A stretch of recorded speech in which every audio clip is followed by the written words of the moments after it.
ইরানকে কোনোভাবে পারমাণবিক অস্ত্রের মালিক হতে দেবে না যুক্তরাষ্ট্র।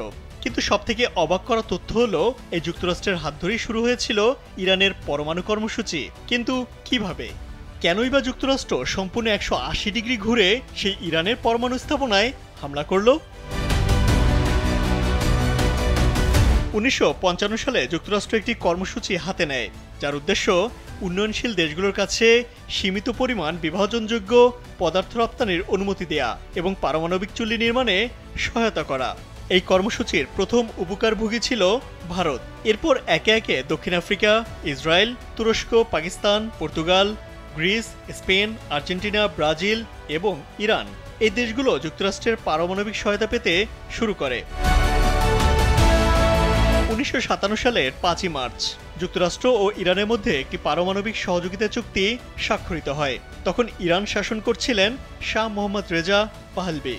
অ্যাটমস ফর পিস উদ্যোগের আওতায় এই চুক্তি ইরানের পারমাণবিক কর্মসূচির ভিত্তি স্থাপন করে। ওয়াশিংটনের দৃষ্টিতে ঠান্ডা যুদ্ধের প্রেক্ষাপটে ইরান ছিল একটি কৌশলগত সম্পদ।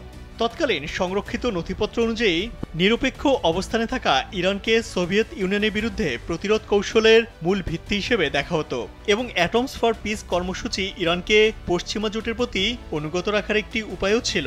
1967 সালে যুক্তরাষ্ট্র তেহরানকে একটি 5 মেগাওয়াট ক্ষমতাসম্পন্ন পারমাণবিক গবেষণা চুল্লি সরবরাহ করে, যার সঙ্গে দেওয়া হয় উচ্চমাত্রায় সমৃদ্ধ ইউরেনিয়াম, যা চুল্লিটি চালাতে প্রয়োজন ছিল।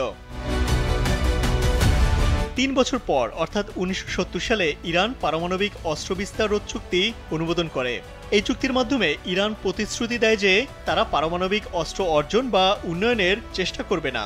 তবে এই চুক্তি ও ওয়াশিংটন তেহরানের পারমাণবিক সহযোগিতা খুব বেশি দিন স্থায়ী হয়নি। 1979 সালে ইরানে ইসলামী বিপ্লবের বিজয়ের পর সবকিছু বন্ধ হয়ে যায়, কিন্তু এর প্রভাব থেকে যায় দীর্ঘকাল।